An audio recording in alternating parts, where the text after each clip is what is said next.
More post-commentary because of audio driver problems. But hopefully those are sorted out for future videos, but for now, we're going to take a quick look at Delusional Bear's map, and I did decide when the video is from my first playthrough, but there was no audio, so I'm recording this after the fact. Delusions of Grandeur by Delusional Bear.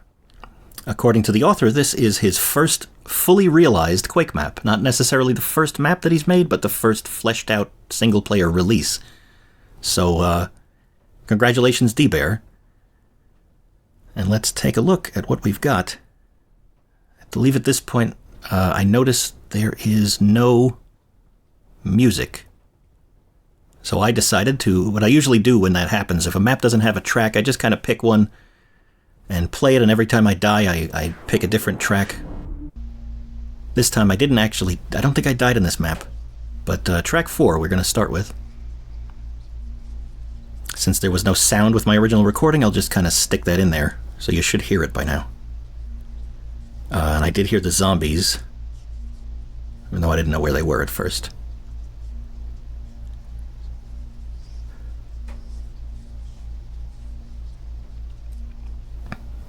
Enjoying my look around, fighting some enemies. My first impression of that room, I mean, the map is great. Let's get that up front, out of the way up front. Only comment would be, like, this. My first impression of this room is the colored lighting is a little strong. I know that's a common thing. Everybody says that. It's not a terribly profound observation. The fog is great. I'm looking at that distance haze. Looks great. Nice color. It's just the red and the yellow here is a little bit oversaturated. Maybe if you just bring that back a little bit, it would be cool. But I love this little thing. I love the design of your lever here and the railing, the way it's broken open. That's fantastic brushwork or model work. I'm not sure. Either way, it looks great. Fun little design. Nice touch. And I did. Contrary to the last map, I did remember to check under the lift this time, and I was rewarded, but it doesn't look like there's a secret trigger on that. I didn't know what that button does, but I didn't get a message about finding a secret, so either I missed the trigger on the way, like I didn't touch the right thing, or maybe it just doesn't have one. I'm not sure if that's a mistake or a thing. An intentionally unmarked secret, which those can be fun too. Anyway, when my past self decides, there we go.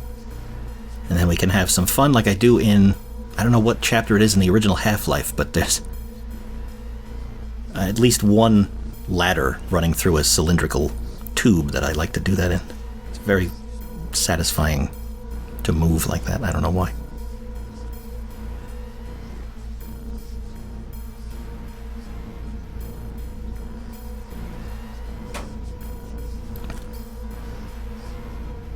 No secrets.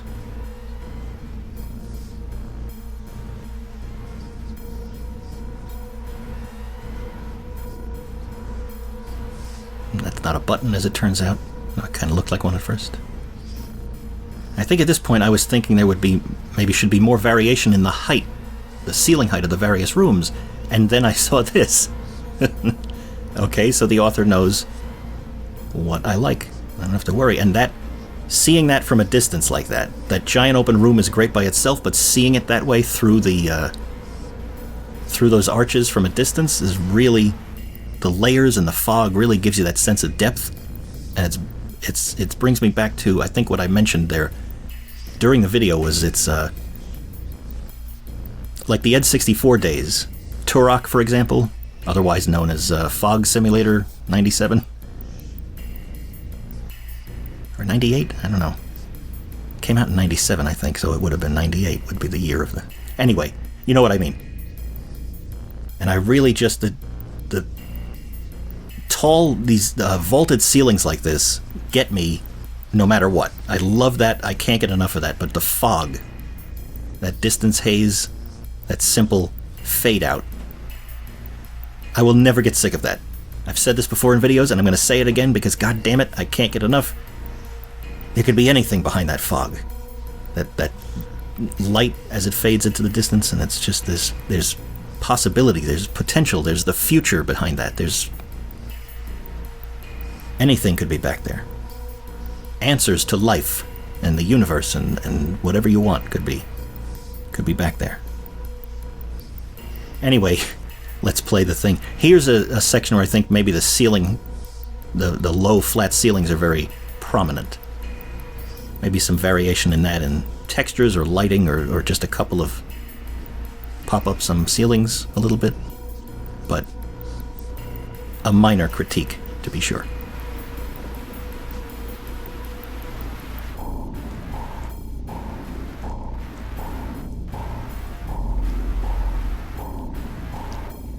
And I noticed these things. Why my first thought was to shoot them instead of touch them when they're right there. I think because they're red, maybe?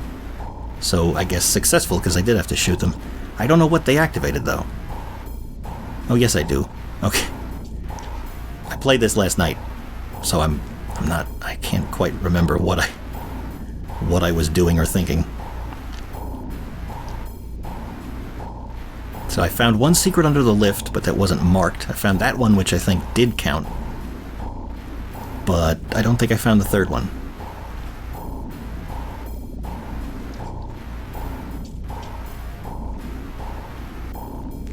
Coming out of the walls. And I thought for sure this was a lift. Something from episode, I think it was episode 1 of Quake, E1M4 maybe, or 5, where you have your, there's a vor at the bottom when the door opens, and then it turns out this is not actually a lift, it's just a nice room. I happened to be in the right place at the right time, so this ended up being a little easier.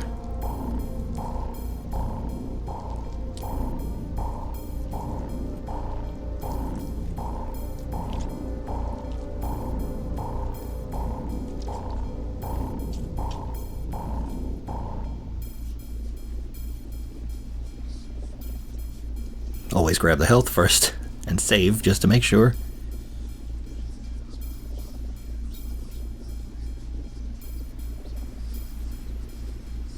And it does take me a moment to remember where to go with that thing. Maybe some lights on the key icons, but then this, it's the same fog inside and out, but somehow it feels like a major difference going from inside to outside, I guess, because when you're by the door here, you're kind of in darkness.